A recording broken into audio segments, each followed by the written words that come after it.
სტუდია.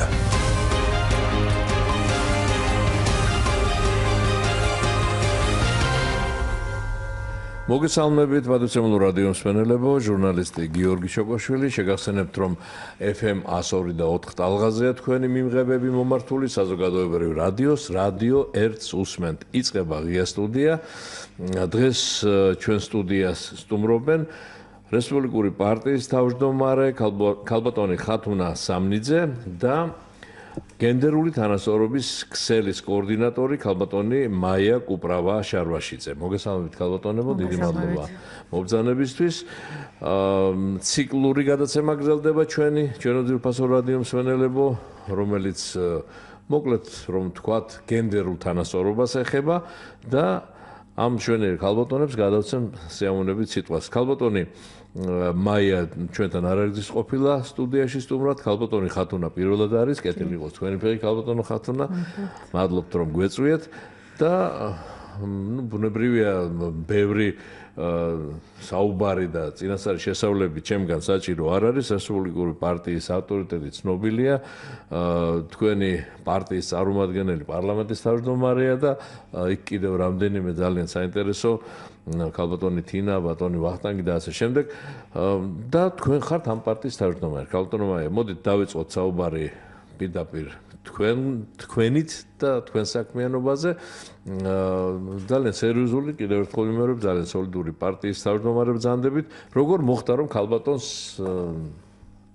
ასე ვთქვათ, ანდეს ასეთი დიდი და სერიოზული თანამდებობა. აი, როდესაც გენდერულ თანასწორობაზე საუბრობთ, პარტიებმა აიღონ სწორება რესპუბლიკური და სხვათა შორის არა მხოლოდ რესპუბლიკური, სხვა პარტიებშიც არიან თავმჯდომარე. პარტიებშიც არიან ქალბატონი. კი. რას გვეტყვით? მოგესალმებით, დიდი მადლობა პირველ რიგში მოწვევისთვის. ეს კითხვა როგორ ანდობენ ასეთ საპასუხისმგებლო თანამდებობას ან პოზიციას ქალს, მე მგონი სამართლიანი არ არის, იმიტომ რომ სწორედ ქალებს უნდა ვანდოთ ძალიან ბევრი საპასუხისმგებლო თანამდებობა, საპასუხისმგებლო პოზიცია და სწორედ ამისთვის ვართ დღეს ჩვენ აქ მოსული, რომ გაგიზიაროთ ჩვენი აზრი, როგორი მნიშვნელობა აქვს და როგორი აუცილებელია დემოკრატიული განვითარებისთვის თანასწორობა ქალის და მამაკაცის თანასწორად წარმოდგენა სალიდერო პოზიციებზე პოლიტიკაში, საზოგადოებრივ ცხოვრებაში და ზოგადად როგორ უნდა შევუწყოთ ხელი იმას, რომ მეტი ქალი იყოს პოლიტიკაში, ეს არის დღეს ყველაზე აქტუალური თემა, ქალთა მოძრაობა გააქტიურდა, ქალები, რომლებიც დიდი ხანია მუშაობენ ამ თემაზე და დიდი ხანია ცდილობენ, რომ საზოგადოებას აუხილონ თვალი რამხელა პრობლემა დღეს ეს საქართველოში, წლების მანძილზე ვერ ვაღწევთ იმას, რომ თანასწორად იყვნენ წარმოდგენილი ქალები პოლიტიკურ პოზიციებზე, განსხვავება არ არის, რომ გადავხედოთ თვითმმართველობებში არ ყავს არც ერთი გამგებელი, ერთი გამგებელია მხოლოდ ქალი, ორი გამგებელი, ერთი რაიონში და ერთი არჩეული, კი და ერთი თბილისში, რომელიც არ არის არჩეული. საკრებულოს თავმჯდომარეებს რაც შეეხება პოზიციებზე რომ ვისაუბრებთ, ხოლმე ერთი ქალია დღეს საკრებულოს თავმჯდომარე, ეს არის ხარაგაულში. არც ერთი მერი არ არის ქალი და მხოლოდ 11%-ია ქალების დღეს პარლამენტში წარმოდგენილი. ეს არის სურათი, ფაქტები, სადაც ხედავთ, რომ დღეს ჩვენთან გენდერული დემოკრატია პრობლემურია, პრობლემები გვაქვს, ასე ვთქვათ, თანასწორობაში და თუ ეს ამდენი ხნის მანძილზე, ამდენი მუშაობის შემდეგ, ამდენი აქტივისტი, ორგანიზაცია, პროგრამები, პროექტები მიმართული იყო იმისკენ, რომ ქალები გაძლიერებული იყვნენ ჩვენ საზოგადოებაში, ბუნებრივად ამას ვერ მივაღწევთ და დღეს უკვე საუბარია ხელოვნურ ჩარევაზე და ხელოვნურ დროებით ზომებზე, კვოტებზე საუბარი და სხვა ზომებზე, რითაც შესაძლებელია გავათანაბროთ დღეს ქალის და კაცის მონაწილეობა პოლიტიკურ ცხოვრებაში. თუმცა მოგაცავთ ჩაგიწერეთ საუბარში ქალბატონო, ეს არ უნდა იყოს მიუღებელი. იმიტომ სიტუაციიდან გამომდინარე, არსებული ვითარებიდან გამომდინარე, მე მგონი არის ეს გამოსავალი. მოდი ქალბატონო მაია ჩავთო და კიდევ გადმოგცეთ მე სიტყვას. ქალბატონო მაია, ხომ ამაზე ჩვენ არ არის გვისაუბრია ამ სტუდიაში და ბევრგან არის მსჯელობა ამ მისაუბაზე და არსებობს თან გამოცდილება. რა თქმა უნდა არსებობს გამოცდილება და ამის განვითარებული ქვეყნების ამის ნათელი მაგალითი რომ ჩვენ ქვეყანასაც აქვს მსგავსი ტიპის მეტნაკლები გამოცდილება არის თავად ხათუნა, რომელიც არის რესპუბლიკური პარტიის ლიდერი, ხელმძღვანელი, თქვენ იცით რომ რესპუბლიკური მაგრამ ქალბატონი ხათუნა აერთჩეს არა იმის გამო რომ რაღაც კვოტებია. აქ უბრალოდ სხვა მე რა თქმა უნდა ის კითხვა რომელიც დავსვი დასაწყისში მე ძალიან კარგად ვიცოდი რატო აერთჩეს ქალბატონი ხათუნა მაგრამ ეს არის სწორედ ის დემოკრატიულ პრინციპებზე დაყრდნობილი პოლიტიკური პარტიის საქმიანობის შედეგი, როცა ის ატარებს შიდაპარტიულ არჩევნებს და სწორედ შიდაპარტიული არჩევნების დროს ხდება ადამიანის არჩევა არასქესის ნიშნის მიხედვით, არამედ მისი წარმატების მიხედვით. ასე რომ შევხედოთ, არის საქართველოში მსგავსი პოლიტიკური პარტიები, რომლებსაც ლიდერი ქალები ყავთ, არიან ისინიც ასევე შერჩეული, არის ლიდერი ქალები პოლიტიკური პარტიის სათავეში, რომლებმაც თავად შექმნეს პოლიტიკური პარტია. ეს მხოლოდ იმიტომ ჩამოვაყალიბე, რომ სპექტრი იცვლება და ძალიან კარგია, რომ ასეთი არჩევანი გაჩნდა ლიდერი ქალების პოლიტიკური პარტიის სათავეში მყოფი ქალების, რომლებიც სხვადასხვანაირი გზებით, წარმატებით მოვიდნენ აი ამ პოზიციაზე და ერთ-ერთი ასეთი წარმატებული და მართლაც დემოკრატიული არჩევნების შედეგად მოსული ადამიანია დღეს თქვათ ჩვენთან ერთად სტუდიაში.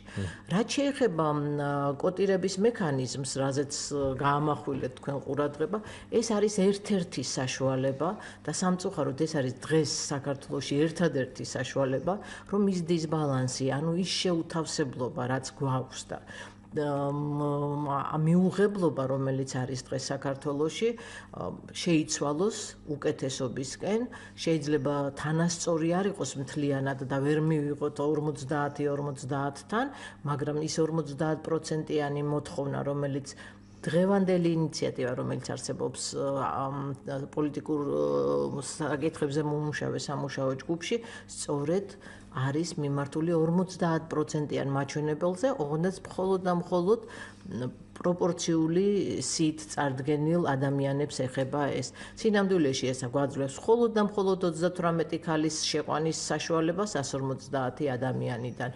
თუ რა თქმა უნდა არ ჩავცვლით მაჟორიტარებს, რომლებიც ვფიქრობთ, რომ ალბათ მაჟორიტარულ სისტემაში წარმოდგენილი იქნებიან ქალები და შესაძლებელია ცოტა გაიზარდოს, მაგრამ არადა ვერ იქნება ახლა მიღწეული ნამდვილი ბალანსი, რასაც ქვია 50-50-თან და სწორედ ასეთი გამოცდილება აქვს უამრავ ქვეყანას ევროპაშიც, ქვეყნებს აფრიკაშიც, აზიაშიც, რომლებიც საინტერესო იყო მათთვის ამ გზით მიეღწიათ წარმატებისთვის, ამ გზით დაეწინაურებინათ ქალები და შეეცვალათ ის უსამართლობა, რომელიც ამდენი წელია გრძელდება, საუკუნეებია და ჩვენ ვფიქრობთ, რომ ძალიან ბევრი მოწინააღმდეგე ყავს ამ იდეას, გასაგები ამას რომ ყველა ვეთანხმებოდეთ, მაშინ საერთოდ არ იქნებოდა სალაპარაკო და უკვე გვექნებოდა.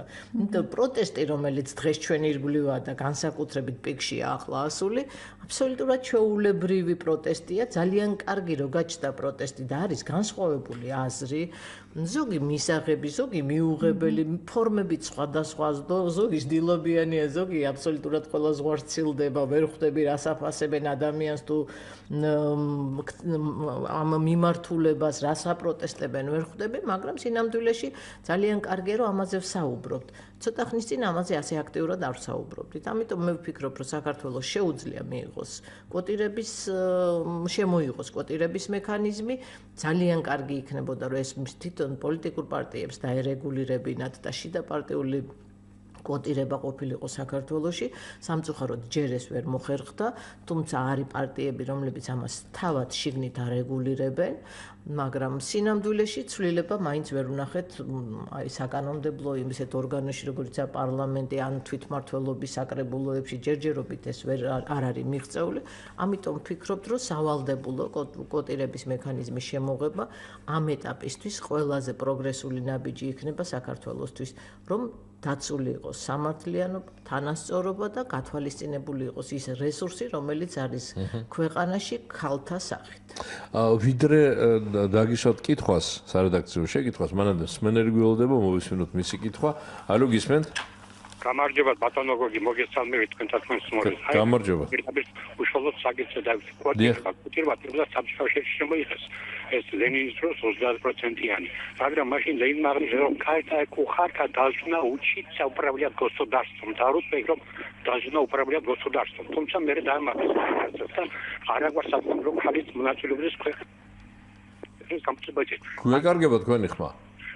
მაგრამ გავითვალისწინოთ ერთ რომ ყველა ქალი რომ მონაწილეობს ამ ქვეყნის მართვაში და აი ქალები რომელიც ვიცით ჩვენ ქვეყნის მართველები ბევრმა თავისი ქალური თვისება დაკარგა აი აიღოთ ტეჩერი აიღოთ მაგალითად თქვა მერკელი აიღოთ აგრეთვე რომ წარმოსნობ სამხრეთ კორეელ პრეზიდენტ ქალბატონს აგრეთვე ლათინურ ამერიკაში არის მაგრამ აი ჩვენ აქაც ახსენეს ქალბატონი მაგრამ მას მე მგონი ქალურ მიმართან თვისებებთან მეტ უფრო კაცური თვისებები ახასიათებს გაიხსენოთ მისი გამონათმები თუ გინდა მშვიდობა ემსადი ომისათვის აგრეთვე სხვადასხვა ბევრი გამონათმები მშვიდობა ესე გავიხსენოთ მაგრამ მე რა მინდა 30%-იანი ეს ხელოვნური ხო არ გამოვა ჯერ ხო უნდა მომზადეს თვითონ ეს ქალბატონები იმისაც რომ ქვეყნის მართვაში გამოდგენ განათლების დონე მათთვის იმ დონის უნდა იყოს სწორედ აი რას მივიღებ ჩვენ ფაქტიურად მივიღებთ იმას რომ ქალბატონები იქნებიან მაგრამ მისი სახელით სხვები მართავდნენ იქნება ქვეყანას და კიდე ერთი რამ მინდოდა აღნიშნო ვამბობდა უსტორკები დასავლეთ ევროპისა და სკანდინავიის ქვეყნებს ის გავითვალეს რომ ყოფიერება სვანდა იმ ყოფიერება განსაზღვრა ის ცნობიერება თორემ აიღეთ ეგერ შეადარით ისრაელის და სხვა ქვეყნები და რომელი უკვე წააგდება თორემ ხელაღებით რო აიღოთ შემდეგ ამდენი პარტია რო მოგდა აი ამდენი პარტიაში ყოველი მეორე ქალბატონი რო ჩავსვა საიდან მოვიყვანოთ ესეთი იმ დონის კალები გასაგებია კითხვები ჩდება ამას დიდი მადლობა გასაგებია დიდი მადლობა გველოდება კიდევ ერთი მსმენელი ალო გისმენთ გამარჯობა ბატონო გოგი. გაგიმარჯობთ. ისწავლებით თქვენს ტონეს და ესეთი შეკითხვა მაქვს. კერძოდ საქართველოს ისტორიაში აი სამართლის კუთხით ხდება ახალი პრეცედენტი იმასთან დაკავშირებით რომ უნდა დაინიშნოს უზენაეს საბჭოს თავმჯდომარედ ქალბატონი ნინო. არ ვიცი დაინიშნება თუ არა კანდიდატი არის ნამდვილად კი წარდგენილი კი ბატონო. ხო და მე ამ ქალბატონებთან ამ შეკითხვა. ოპოზიცია ნაცვლობის მხრიდან ოპოზიციაში მყოფი ქალებიც კი აპროტესტებენ ამას. აი გენდერულ ბალანს როგორ დაიცავთ ქალები? ეს თქვენთვის ხო პრიორიტეტია რა. აი იქნებ გაიგოთ რატომ არის რომ ოპოზიციაში ნაციონალ ქალებიც კი წინააღმდეგი არიან რომ ქალბატონი ისტორიაში პირველად იყოს უზენაეს საბჭოს თავმჯდომარე. აი თქვენ თვითონვე ხო არ არღებთ ამ ბალანსს და მე უბრალოდ ჭიქაში ქარტეხავთ. მადლობა ზარისთვის, დიდი მადლობა. ძალიან საინტერესო კითხვები დაისვა. ნამდვილად და ვიდრე ამ მსმენელების ამ კონკრეტულ კითხვებს უპასუხებთ ჩვენ საუბრობდით პარტიებში ქალბატონმა მაია ისაუბრა ამის თაობაზე რომ პარტიულ თვითონ საქართველოში არსებულ პარტიებსაც არ აქვთ ეს კვოტები ასე ვთქვათ განსაზღვრული და დაცული. ვინაიდან ერთ-ერთი სოლიდური პარტიის წარმომადგენელი თავმჯდომარე გვიზეს სტუდიაში მე მინდა ქალბატონ ხათუნას ვკითხო ქალბატონ თქვენთან როგორ არის აი კვოტა გაქვთ თქვენ ქალების მიღებისას იქ მმართველ ორგანოში არჩევნების დროს ითვალისწინებთ რომ ბალანსი იყოს დაცული არის დაცული თქვენთან თქვენი თავმჯდომარეობა ნიშნავს იმას რომ ეხლა მოგახსენეთ ეს ერთგვარად გამოხმაურებაც იქნება იმ პირველი კითხვის რაღაც ნაწილზე, რასაც გვესაუბრებოდა მსმენელი და ძალიან საინტერესო კითხვა იყო. ჩვენთან პარტიაში, რესპუბლიკურ პარტიაში, აი ბუნებრივად არის ესეთი სიტუაცია, რომ გითხრათ ზოგადად ჩვენი ძირითადი მმართველი ორგანო არის ეროვნული კომიტეტი, რომელსაც ყრილობა ფარული კენჭისყრით ირჩევს. 2 წელიწადში ერთხელ 35 წევრისგან შედგება და აქ ბუნებრივად ჩვენ 30% გვყავს ქალების წარმომადგენლობა ყოველგვარი კვოტირების და შვიდა კვოტების გარეშე ეს ბუნებრივად ესე მოხდა. სამდივნოშიც რომელიც არის აღმასრულებელი ორგანო და შედგება 6-დან 9 წევრამდე აქაც მსგავსად დაბალანსებული 50-50 არ არის, მაგრამ ძირითადად ეს ხდება ბუნებრივად ყოველგვარი ბუნებრივად აქამდე ესე მოხდა. თბილისის რაიონული ორგანიზაციები, სადაც თითოეულ კომიტეტში 6 წევრია, აქაც 46% არის ქალების რესპუბლიკურ პარტიაში, ესეც ბუნებრივად მოხდა, ასე ვთქვათ, და მთელ საქართველოში ასევე არის კომიტეტები, რაიონული ორგანიზაციები, სადაც 2 და 1 ქალია 6 წევრში, არის სადაც 5 ქალია 6 წევრიდან, ანუ აქაც განსხვავდება სიტუაცია რაიონების მიხედვით, მაგრამ ზოგადი სურათი ესეთია, რომ წარმომადგენლობა ქალების არის ნორმალური კვოტირებში და კვოტირების გარეშე, მაგრამ ეს არ ნიშნავს პარტიაში არის შიდა პარტიული სტრუქტურები, სადაც ფარული კენჭისყრით ხდება ყოველთვის არჩევნები, ისევე როგორც თავმჯდომარის ეროვნული კომიტეტის არჩევა, პარტიის მმართველი ორგანოსი, მაგრამ არის მეორე მხარე, როცა პარტიები მუშაობენ უკვე სიების წარდგენაზე, თუნდაც ადგილობრივ დონეზე, თუნდაც პარლამენტში. აქ უკვე იმის გამო, რომ არ არის შიდა პარტიული კვოტები და აქვე მინდა აღნიშნო, რომ ევროპის დაახლოებით 200 პარტიას აქვს შიდა პარტიული კვოტები, მიუხედავად იდეოლოგიისა, მათ აქვთ ეს არის განვითარების პროგრესის თანასწორობის ბუნებრივად აუცილებლობიდან გამომდინარე, რომ პარტიებმა შეიმუშავეს შიდა კვოტირების სისტემა და ისინი უკვე პარტიულ სიებშიც ითვალისწინებენ, რომ ქალი კანდიდატები ყავდეთ. ჩვენს შემთხვევაში, კონკრეტულ შემთხვევაში პარლამენტში 9 დეპუტატიდან ჩვენ გვყავს ერთი ქალი მხოლოდ ეს არის რეალობა რომ ვთქვათ როგორი სიტუაცია არის და ადგილობრივ დონეზეც საკრებულოს წევრებში ჩვენს ქალების წარმომადგენლობა არ არის ისეთი როგორც პარტიულ სტრუქტურებშია 30 და 46%. ხოლო ის ერთადერთი საკრებულოს თავმჯდომარე რომელიც დღეს ყავს ქალი საქართველოს რესპუბლიკელია ხარაგაულში ინგა მაღრაძე რაც ჩვენთვის ძალიან მნიშვნელოვანია რომ ეს ქალი არის რესპუბლიკური პარტიის წევრი. ეს არის რა ვითარებაც არის პარტიაში, მაგრამ იმის თქმა რაც ხშირად მესმის არა მხოლოდ პარტიების წარმომადგენლებისგან, მაგრამ მწმენელმაც ეს კითხოდას, რომ სად უნდა ვნახოთ ამდენი ქალი და ამ ქალებს ჭირდებათ განათლება, ტრენინგები, მომზადება, ცნობიერები. ხელოვნური რომ არ გამოვიდესო. კვოტები დიახ არის ხელოვნური, არავინ არ უარყოფს რომ ეს ხელოვნური ზომა, რა თქმა უნდა ეს არის ხელოვნური ჩარევა, დროებითი ზომა, რომ აღვადგინოთ ბალანსი, რომელიც უნდა არსებობდეს დღეს პოლიტიკურ სივრცეში, ანუ პარლამენტში და ადგილობრივ თვითმმართველობებში. პარტიებში ქალები არიან. ყველა მეორე შეიძლება ითქვას, რომ პარტიაში აქტიური ქალია, რომელიც მუშაობს სხვადასხვა ტიპის საკითხებზე.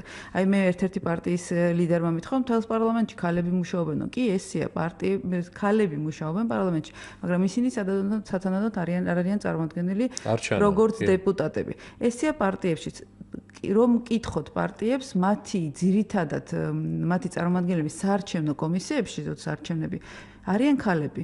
რთულ დროს, როცა ოპოზიციაში ვიყავით, ძირითადად ქალები იყვნენ ამ ხმების სადარაჯოზე, ესე პარტიებისგან, ყველა პარტიისგან თითქმის. ანუ ეს პირდაპირ გვიჩვენებს, რომ ქალები არიან. უბრალოდ ჩვენი პრობლემაა პარტიებში ამ ქალებისთვის ბარიერების მოხსნა. რატომ იკავებენ თავს ქალები? ორი მხრივია, ხო? ერთის მხრივ ქალები იკავებენ თავს, რომ პარტიაში გააქტიურდნენ და სხვა პოზიციებზე წარმოჩინენ პარტიაში, მეორე მხრივ პარტიის ლიდერობაც, ასე ვთქვათ, ვერ ხედავს ამ ქალებს, იმიტომ რომ მათთვის პრინციპი არ არის აღშერჩევის დროს, რომ ბალანსი იყოს, ეს ქალები დავეხმაროთ, ხელი შეუწყოთ, იმიტომ რომ უამრავი ბარიერი აქვს ქალებს, თუ არ ვაღიარეთ პრობლემა, რა თქმა უნდა, ამ პრობლემის მოგვარებას არავინ არ დაიწყოს.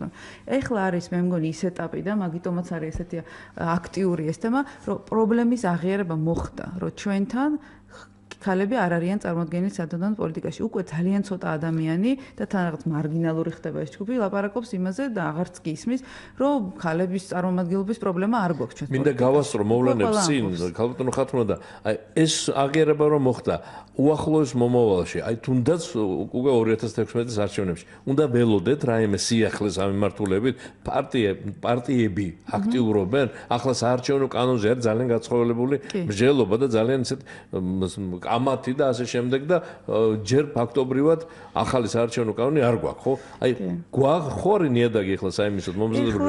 რა პერსპექტივა აქვს ამ საკითხს? ახლა კი საარჩევნო სისტემაზე და კოდექსზე იქნება საუბარი და ეს იქნება აქტუალური ერთ-ერთი აქტუალური თემა და ეს ძალიან მნიშვნელოვანია ქალების გააქტიურებისთვის. ის მაჟორიტარული სისტემა, რაც ჩვენ გვაქვს, პირდაპირ არის ბარიერი, უდიდესი ბარიერი ქალი კანდიდატებისათვის და პარტიებისთვისაც, რომ წარადგინონ ქალები, იმიტომ რომ ეს გავრცელებული სტერეოტიპი, რომ მაჟორიტას სხვა ტიპის მუშაობა ჭირდება, იქ აქტიურობა, იქ ფინანსები და ასე შემდეგ.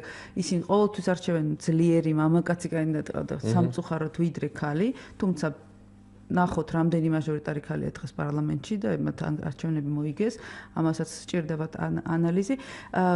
მე არ ვფიქრობ, არ მაქვს მოლოდინი, რომ ეს დაწყებული ბრძოლა, აქტიურობა, მუშაობა, შრომა იმაზე, რომ კვოტების სისტემა აღიარებული იქნას პარტიების და პარლამენტის მხრიდან, არის ესეთი მოკლევადიანი ამბავი და ეხლა უცებ პარლამენტი მთლიანად ხარს დაუჭერს ამ პოზიციას და მივიღებთ კვოტებს. ეს არის ყველა ქვეყანაში, ეს იყო ძალიან ხანგრძლივი პროცესი, ძალიან ხანგრძლივი ბრძოლა და პირველად ვხედავთ ახლა ასეთ სერიოზულ აქტიურობას. უარყოფით დამოკიდებულება, დადებით არ აქვს მნიშვნელობა, თემა გახდა თემა. ეს არის დისკუსიის საგანი, არ ვიცი მე რამდენი ეთერში ვართ უკვე, სადაც ამაზე ვსაუბრობთ და უკვე გვეკითხებიან და პარტიაშიც გახდა ეს აქტუალური თემა. რა თქმა უნდა, ჩვენთანაც პარტიაში არის ახსნა სხვადასხვაობა. არიან ადამიანები, ვისთვისო ეს არის ისეთი დისკრიმინაციული ზომა ქალების მიმართ, რომ მე ვერაფრით ხარს ვერ დაუჭერ, იმიტომ რომ მე ვფიქრობ, რომ თქვენ არ უნდა ვიყოთ თქვენს მიმართ დისკრიმინაციული, მიუხედავად პოზიტიური დისკრიმინაცია, არიან ადამიანები, ვინც ამბობს, რომ აბა სხვა გამოსავალი აღარ არის, ამდენი წელია არაფერი არ შეიცვალა და ალბათ ხელოვნურად უნდა ჩავერიოთ. პარტიებში სხვადასხვაობა. თუმცა ამ კანონ პროექტის ინიციატორებისთვის, ვინც აი ალბათ მაია წარმოადგენს ამ ჯგუფს, რომლებსაც ინიციატივა აქვთ და ითხოვენ კვოტირებას, ამ კონკრეტულ ინიციატივასთან დაკავშირებული არიან უფრო პარლამენტის წევრები, ვიდრე პარტიები, ესე ვიტყოდ, იმიტომ რომ იქ თითოეულ დეპუტატთან არის სამუშაო, დასარწმუნებელი, ფაქტები მოსაყვანი, რატომ უნდა დაუჭიროს ამ ინიციატივას, ხავს, როცა ის უკვე პარლამენტში შევა როგორც კანონპროექტი და როგორც ვიცი, აპირებენ და ჯერ არ არის ქცეული კანონპროექტად დარეგისტრირებული, მაგრამ მე მგონი აქეთკენ მიდის ქალთა მოძრაობა. სამუშაო თითოეულ დეპუტატთან. შეიძლება ეს ამ მოწვევის პარლამენტში დისკუსია იყოს, მაგრამ ვერ მივიღოთ შედეგი, ან მივიღოთ შედეგი, ყველაფერი მოდის დაგმოკიდებულია, როგორ ვიმუშავებთ. დრო არის ჯერ. დრო არის, კი, მაგრამ ეს არ უნდა იყოს გათვლილი იმაზე, რომ ეხა არ გამოგვივიდა და ხელით ჩავექნა და არ გავაგზავნოთ. ყველა ქვეყანაში იყო ძალიან ხანგრძლივი პროცესი. ჩვენ ამ ხანგრძლივი და დიდი გზის ძირითადი ნაწილი გავლილი გვაქვს. ჩვენს ნაცვლად ქალებმა მოიპოვეს ის უფლებები, რისთვისაც დღეს აღარ ვიბძით. არც ხმის უფლებისთვის ვიბძით და კარიერულ არჩევანში არ გვაქვს ჩვენ ისეთი შეზღუდვა, როგორც ჰქონდათ ჩვენს ქალებს, ჩვენს წინაპრებს, ასე ვთქვათ. ეს დიდი ყველაზე მძიმე გზა უკვე გავლილია და მოპოვებულია და ჩვენ უკვე სხვა ტიპის უფლებებისთვის ვიბძვით დღეს. ამიტომ, მაგრამ არ უნდა გქონდეს განცდა რომ ეს ბრძოლაც და ეს შრომაც არის ხანმოკლე და ერთჯერადი. ძალიან ხანგრძლივია. ეხლა მივიღებთ შედეგ თუ მოგვიანებით, მე მგონი ეს უნდა გაგრძელდეს და ეს ქალთა მოძრაობა და გაფართოვდეს და გაზიარდეს უფრო. და ხო, ჩვენ არავინ ლანგარზე არ მოგვცემს ამ უფლებებს. ჩვენმა მოვიპოვოთ ეს უფლება. მე ესე ვუყურებ. კი ბატონო, ქალბატონო მაიას გადავწეთ ახლა სიტყვა ამ თემებზე თქვენი მოსაზრებით რომ გაგვიზიარო და რაც თავარია, რაც უკვე ქალბატონი ხათუნა საუბარშიც გაისმა, რომ თქვენ გაქვთ უკვე პროექტი პრაქტიკულად მზად, ხო? აი რა სტადიაშია პროექტი ჯერ ამაზეც გითხარით ქალბატონ მაია და რა პერსპექტივა აქვს? გენდერული თანასწორობის ქსელი არის წევრი იმ სამუშაო ჯგუფის, რომელიც მუშაობს ქალთა პოლიტიკურ დაწინაურებაზე. ამ ჯგუფში შედის 22-ზე მეტი არასამთავრობო ორგანიზაცია, პოლიტიკური პარტიის წევრი ქალები, საერთაშორისო ორგანიზაციები, ამ განსაკუთრებული მხარდაჭერა ამ კანონპროექტის შემუშავებაში გვაქვს NDI-სგან, IRI, IFSC-ის საერთაშორისო ორგანიზაციებია, რომლებიც ფაქტიურად ყოველდღიურ საქმიანობაში არიან ჩვენთან ერთად ჩართული. ასევე გაეროს სხვადასხვა ოფისები არიან ჩვენი მხარდამჭერები, UN Women, ასევე UNDP, UNFPA, ანუ ეს ის ჯგუფებია, რომლებიც თავიანთი საქმიანობით ორიენტირებულები არიან სხვადასხვა თემაში ქალთა მხარდასაჭერად. რაც შეეხება თვითონ საკანონმდებლო ინიციატივას, მე გითხარით ეს, რომ ჩვენი ინიციატივა იმის გამო, რომ ჯერჯერობით ისევ მიდის მუშაობა საარჩევნო სისტემა, როგორი ექნება საბოლოო ჯამში საქართველოს, ის შეიტანს აქ ცვლილებას, ის დარჩება ისევ იმ სახით, რომელიც აგვაქვს დღეს, ჩვენი ინიციატივა აწყობილია იმ მოცემულობაზე, რაც გვაქვს დღეს. ეს არის პროპორციული და მაჟორიტარული, ხო? გითხარით, რომ ვეხებით მხოლოდ და მხოლოდ პროპორციულს და პროპორციულში ვამბობთ, რომ ყოველი მეორე უნდა იყოს განსხვავებული სქესი. ეს არის 77 ადამიანი სით წარდგენილი და ამ 77-ში უნდა იყოს მონაცვლეობით ქალი კაცი. რომ ეს შეიდოს კანონში გინდა თქვენ. ეს გვინდა რომ იყოს კანონში და ეს უნდა იყოს სავალდებულო. არანაირ წამახალისებელ ღონისძიებაზე აქ არ არის საუბარი, აქ არის სავალდებულო ფორმაზე, როცა სახელმწიფო ვალდებულია საარჩევნო სუბიექტი, როცა მოდის არჩევნებში, თუ მას აქვს ეს ხარვეზი, გაატანოს უკან ხარვეზი ის აღმოსაფხრელად და მე ვფიქრობ, რომ ეს შესაძლებელია, მაგრამ მსმენელის შეკითხვასაც უპასუხოთ. ვართ მზად ამისთვის?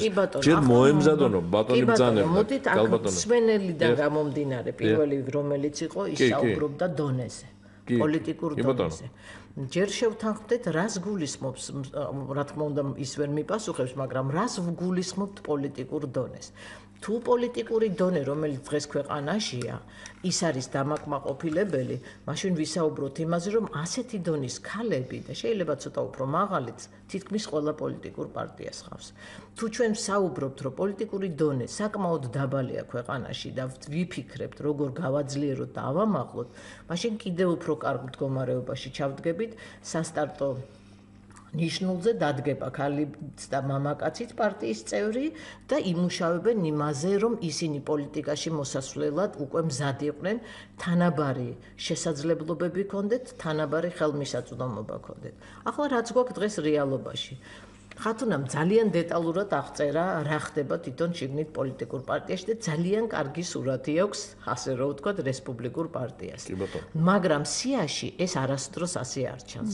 რაშია საქმე? ხო არ არის საქმე იმაში, რომ წარმოჩენილი მამაკაცების მიერ არის მხოლოდ და მხოლოდ მამაკაცები? ასეა? ან ქალებიც, რომლებიც არიან თქვა დაწინაურები, ბულები არ ხედავენ, ფიქრობენ რამე არ შეცვალონ.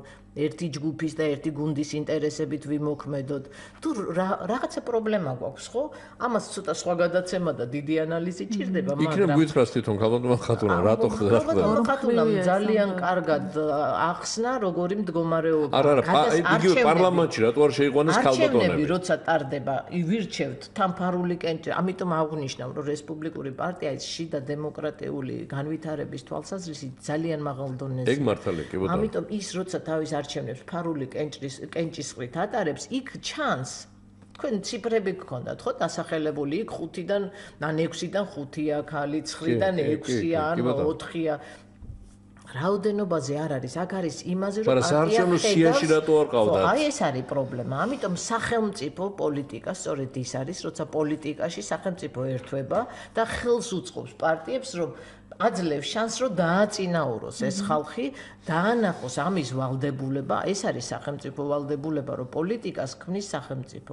თუ ის შექმნის იმ პოლიტიკას, რომ პოლიტიკური პარტია შიგნით მის შიგნით არსებულ რესურსს მაქსიმალურად კარგად დაინახავს, დაინტერესებს იმ ქალს, რომელიც მისი პარტიის წევრია წლების განმავლობაში და ცუდია ის ჯარისკაცი გენერლობაზე რომ არ ოცნებობს, ასევეა პარტიის წევრი ადამიანი წლების განმავლობაში პარტიაში თუ ხარ, შენ რაღაცა წინსვლა უნდა გქონდეს. ამიტომ ასეთი ერთ-ერთი წინსვლა არის ეს. მე უბრალოდ კითხვებს მინდა, ისევ ყველა ქალი არ მიდის პოლიტიკაში. მოდით ამაზე შევთანხმდეთ.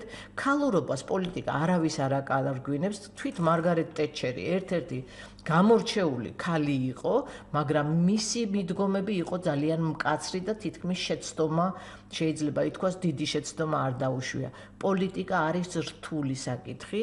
პოლიტიკა წყვეტს ბევრი ადამიანის ბედს. მაგრამ არ მოწონთ ეთყობა ჩვენს მსმენელებს გარკვეულ ძალიან რთული საქმეა. მოდით განსაკუთრებით მამაკაცებს არის ბავშვის გაზ და ასეთივეა ოჯახის მართვა, რაიმე საქმის კეთება, პედაგოგობა ურთულესი საქმეა. მაგრამ იგივე პრობლემა გვაქვს პედაგოგიკაში. არიან მამაკაცები, რომლებსაც სურთ, რომ ქალს აღიქვამდნენ როგორც ქალს და არა რკინის ლედი. მე არ მგონია, რომ იქ რკინის ლედი არ ყოლია ერთადერთი. ხო, თქვენ ისე ლაპარაკობთ მამაკაცებზე. მამაკაცებს სურთ, რომ ასე აღიქვან ქალი. თვითონ ქალებს რას ქალებს ამაზე უნდა ვილაპარაკოთ, რომ მამაკაცებს რომ მოусმინოთ ძირითად ნაწილს და არა ყველას, რა თქმა უნდა. მათ ურჩევნიათ, რომ ქალი იყოს ნაზი, ქარის და მოკეთ არ ვიცი წყლის და ნარნარის ის სიმბოლო. სამწუხაროდ არ ნიშნავს იმას, რომ ეს ქალი კარგავს ქალურ თვისებებს. მაგასთან დაკავშირებით სმენელი გველდება უკაცრავად. რატომ ბოლომდე არ გავეცით პასუხი? არა, მოგცემთ საშუალებას. მოგცემთ საშუალებას, სულ პასუხი. დიახ, გისმენთ, ალო? არა, გისმენთ განაცვალე, ხო? დიახ, ბატონო. მეტი რაღაც შეიძლება კაციშვილი არ ამბობს ამაზე არაფერს. ოჯახში შვილთა გაჩენის რაოდენობა, შვილთა გაჩენა ხომ მაგქადების ნებასურვილია 99%-ში მაინც უმეტში არა.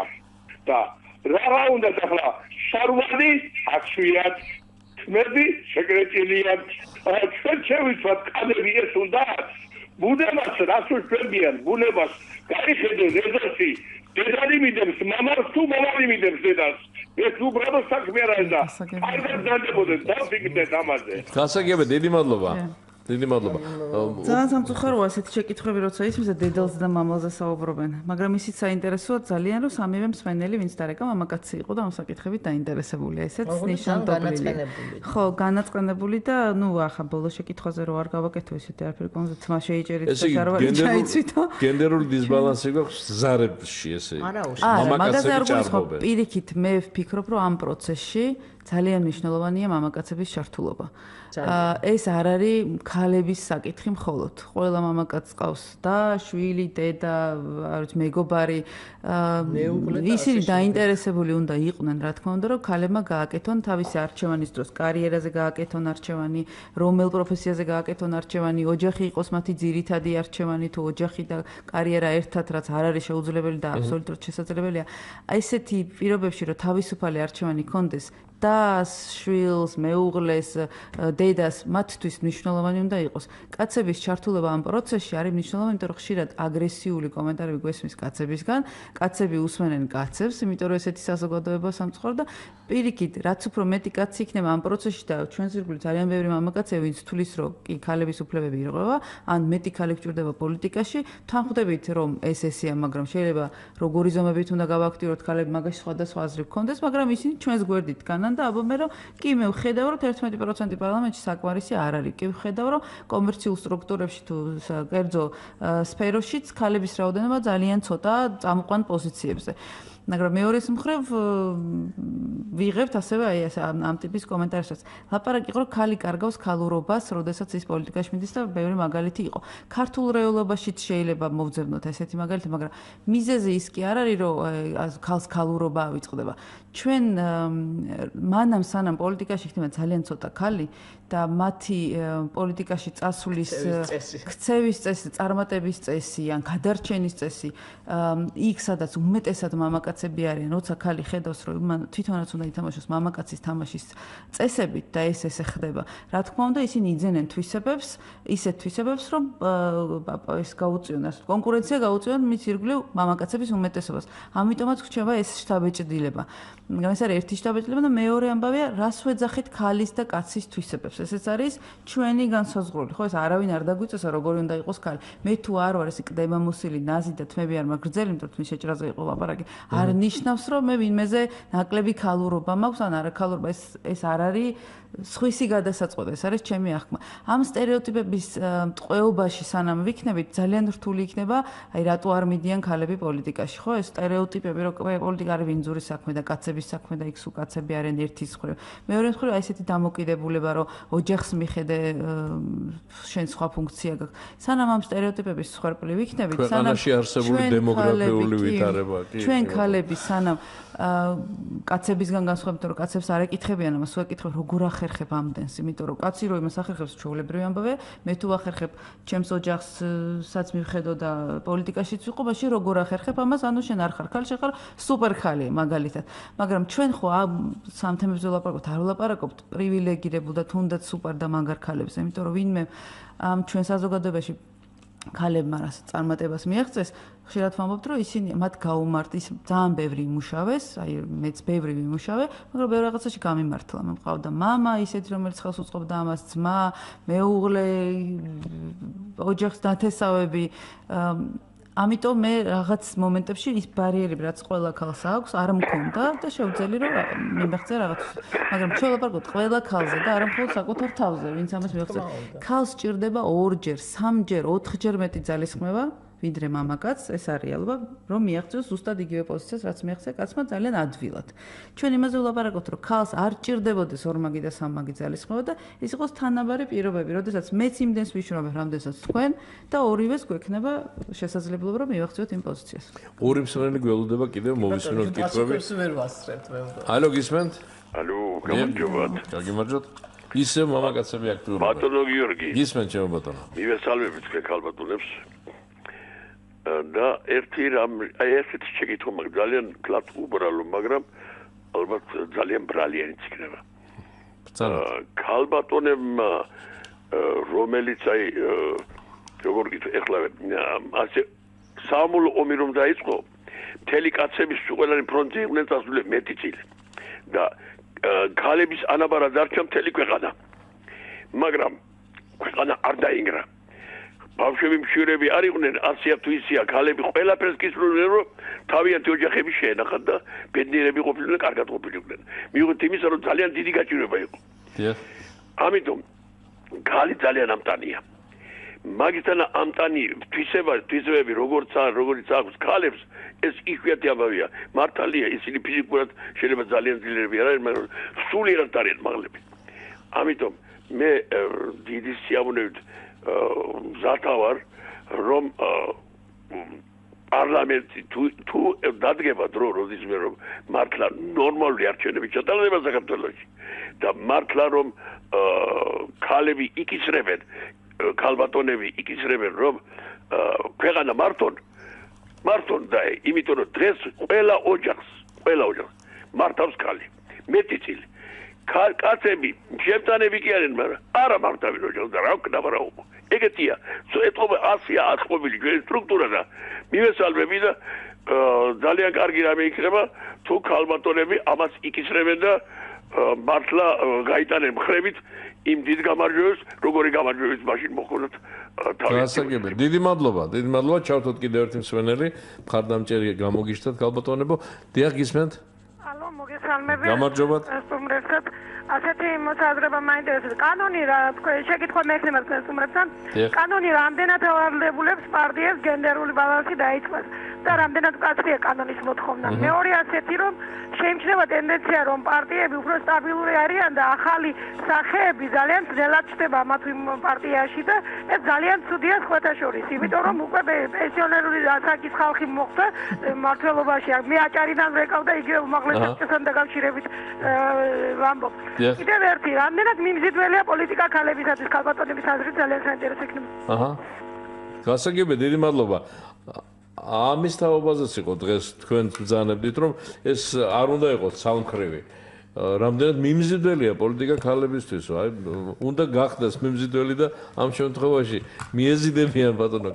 რა თქმა უნდა, ჩვენ საუბრობთ ქალებზე, რომლებიც არიან პოლიტიკაში, პარტიებში, ესე იგი მისთვის ის მიმზიდველი იყო რა ხან წავიდა ამ გზაზე და დაადგა ამ გზას, რასაც ქვია პარტიული გზა. მიმზიდველია ჩვენ ვიცით ადამიანები მე ჩემი გამოცდილებით გეტყვით გენდერული თანასწორობის ქსელს 1200-ზე მეტი ადამიანი ყავს თავის მონაცემთა ბაზაში რომელსაც აქვს სურვილი გახდეს თავისი თავი დაინახოს პოლიტიკაში ის ჯერ არ არის შეიძლება ჩამოყალიბებული რომელ პოლიტიკურ პარტიაში წავა ან დამოუკიდებლად გააგრძელებს თავის საქმიანობას მაგრამ არის ასეთი ყველას არ შეიძლება პოლიტიკაში უნდოდეს წასვლა და ღმერთმა დაგვიფაროს რომ ყველას პოლიტიკაში უნდოდეს წასვლა ამიტომ მიმზიდველი არის დღეს პოლიტიკა ქალისთვის პარტია, მაგრამ თვითონ რასაც ჩვენ პოლიტიკას ვეძახით და ვაწერთ თან ბინძურია, სწორედ ვამბობთ, რომ პოლიტიკა არ არის ბინძური. ჩვენ შეიძლება შევქმნით ქვეყანაში ასეთი პოლიტიკა, რომელსაც შეიძლება თავისუფლად დავარქვათ ბინძური პოლიტიკა. ძალიან პარადოქსია, ხალხს ვირჩევთ იმისთვის, რომ უკეთესი ქვეყანა შეგვიქმნან და თან ვიცით, რომ არა ეს სიბინძურეში ავირჩიეთ და გავუშვით. ცოტა არანორმალურ მდგომარეობაში ვიყენებთ თავს. ჩვენ პირიქით უყურებთ პოლიტიკას როგორც საინტერესო ადგილს და უბრალოდ ვამბობთ, რომ უფრო საინტერესო იქნება ეს ადგილი, უფრო ჰარმონიული იქნება და მიმზიდველი გახდება ქალებისთვისაც და მამაკაცებისთვის. იმიტომ რომ იქ ორი განსხვავებული ხედვა გაჩნდება ერთი ძალით, ანუ ერთმანეთის შესაბამისი წონით იქნება ეს ხმები. ეს არ ნიშნავს, რომ აუცილებლად ქალი როგორც დააყენებს საკითხს ისე გადაწყდება. კონსენსუსის შედეგად შეიძლება მოხდეს, რომ უმეტეს შემთხვევაში არ გაიმარჯვოს ამ ქალის ხედვა, მაგრამ ის შინაგანად რომ დაეთანხმება ამას, უკვე სულ სხვა. ამიტომ პოლიტიკა არ არის მიმზიდველიც, პოლიტიკა არის ის სარბიელი, სადაც ადამიანი გრძნობს, რომ მას შეუძლია სხვისთვის აკეთოს სიკეთე, თავის თავსაც მიხედოს და სხვასაც გაუკეთოს სიკეთე. რაც შეეხება იმას ახალ სახეებს, ამაზე ვსაუბრობთ, რომ ეს პრობლემა მთლიანად საქართველოს პოლიტიკურ პარტიებს აქვთ. ეს არის სწორედ ახალი სახეების მოზიდვა და ის შიში იმისა, რომ მე რო გავქრები ჩემი პარტია ვერიცნობს ვერავინ, ყუილია, სწორედ კარგი ლიდერი ის არის, როცა მას შეუძლია გვერდით გადადგეს საჭიროების შემთხვევაში, ან იდგეს თავის პოზიციაში, მაგრამ მის გვერდით ხშირად ჩანდნენ ახალი სახეები და ასეთი ახალი სახეები ხშირ შემთხვევაში არის ის ქალები, რომელიც მართლა ძალიან დიდ ძალისხმევას დევს თვითონ პოლიტიკური პარტიის განვითარებაში. ქალბატონო, ერთსა ვიდრე მომდევნოს უყასკობს მენელი გველოდება კიდევ და ნუ დაიძრა ჩვენი მსმენელი. კი, ძალიან აქტიურები არიან, ძალიან საინტერესო თემაა ნამდვილად. გისმენთ, ალო? ალო? დიახ, გისმენთ. გამარჯობათ. გაგიმარჯოთ. ბატონო გიორგი, როგორც ხდები ცოტა გვიან ჩავრთე, ესე იგი ქალები პოლიტიკაში, ხო? ზოგადად გენდერულ თანასწორობაზე ვსაუბრობთ და ქალები პოლიტიკაში ერთ-ერთი სერიოზული თემაა, დიახ. ხანერად უყურებ ამ მოსაზრებას. გითხარით. მაგრამ აი, როდესაც უყურებ რა ქალბატონები რომელიც უკვე პოლიტიკაში არიან, მაპატიეთ და შიშელი ფეხებით გადაჯვარედინებულები აქვთ და ვიღა ისა მამაკაც ეკამათებიან, ეს ყოველდღე ჩემთვის დაუშვებელია. გამოგიტყდები ჩემს საიდუმლოებას, ბატონო გიორგი და მე ძალიან ქალების მოყვარული კაცი ვიყავი. და პირდაპირ დავასახელებ. აი მანანა კობახიძემ და ეკა ბესელიამ საქალეთი შემაჯავრეს. ქალების მე მგონი არ უნდა მოусმინოთ. არ ასე ეს ნამდვილად არ შეიძლება ამას ყოველთვის ვთხოვ ხოლმე ჩვენს მელებს რომ რაღაც ეთიკურ ნორმებს ნუ გავცდებით გვარებს და სახელებს ასახელებს ბატონი და ამბობს რომ არ შეიძლება ეს ნამდვილად არ შეიძლება.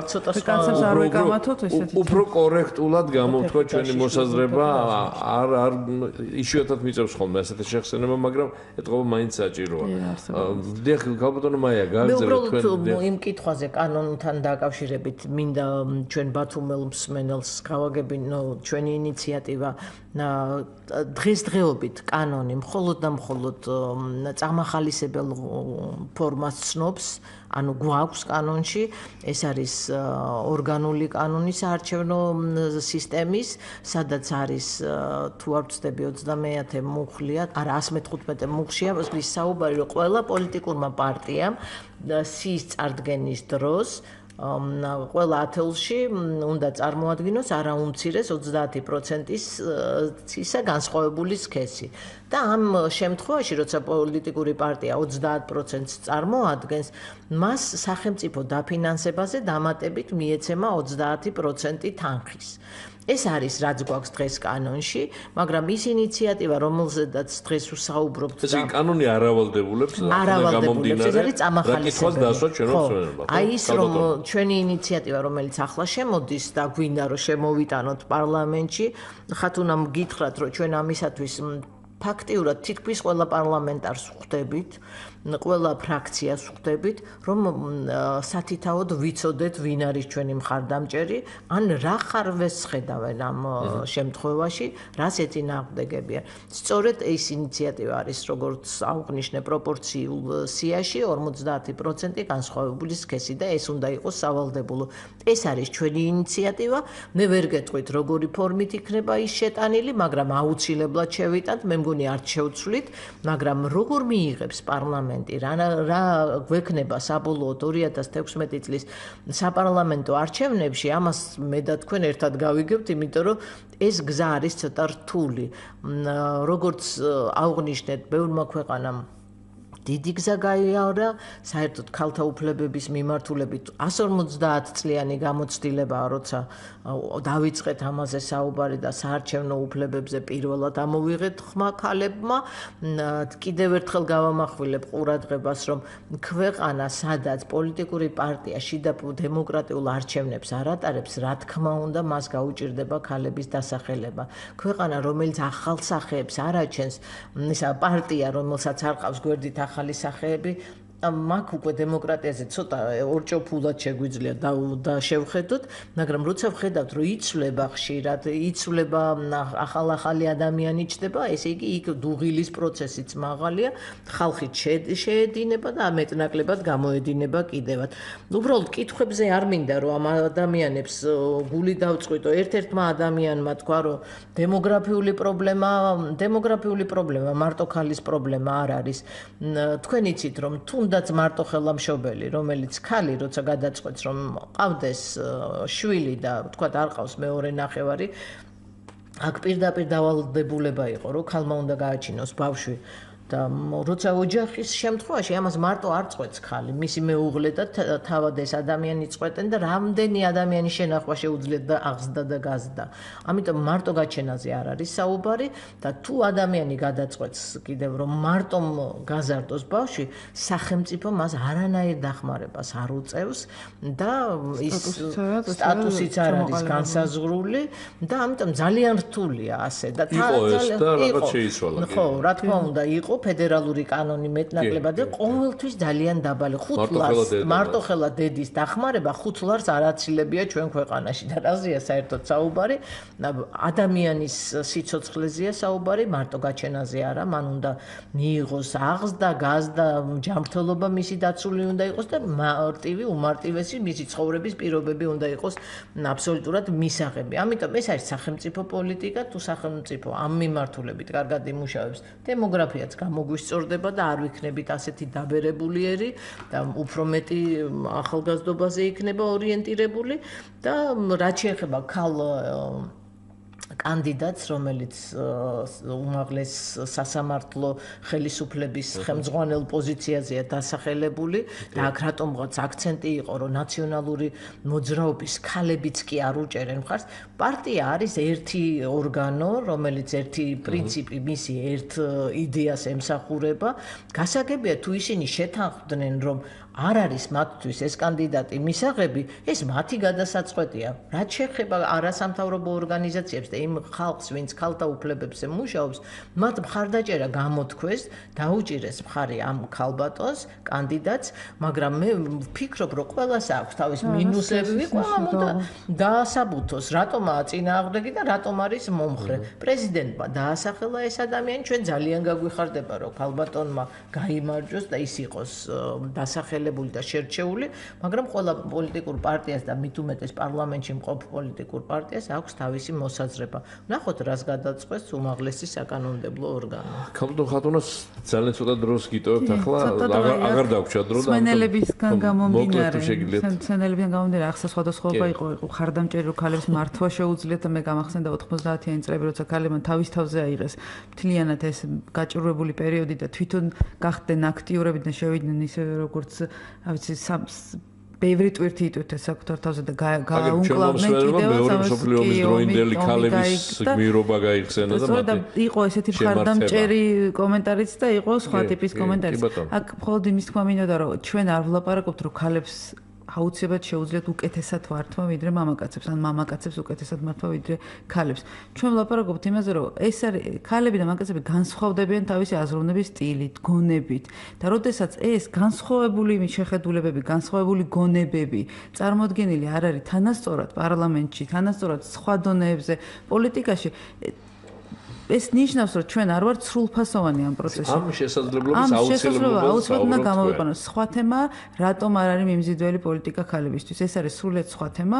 აქ არის როგორც ქალების მხრიდან მთელი რიგი არგუმენტები, ასევე პოლიტიკური პარტიებიდან, ასევე ქალთა ორგანიზაციებიდან, ეს ცალკე თემის და კვლევის საგანია და იმედი მაქვს, რომ ამასაც დაეთმობა გადაცემა. დრო ამოგვეწორა, დიდი მადლობა მინდა მოგახსენოთ ქალბატონებო მობრძანებისთვის, შევახსენებთ ჩვენს რადიო მსმენელებს. დღეს ღია სტუდიას სტუმრობდნენ რესპუბლიკური პარტიის თავმჯდომარე ქალბატონი ხათუნა სამნიძე და გენდერული თანასწორობის ქსელის კოორდინატორი ქალბატონი მაია კუპრავა შარვაშიძე. გადაცემაზე მუშაობდნენ ლია ციკლაური, ნათი არველაძე, ლელა ვაშაკიძე, ინგა გურგენაძე და გიორგი ჩაკოშვილი. გემშვიდობებით მომავალ შეხვედრამდე. ხვალ ღია სტუდია კვლავ გავაერთოში.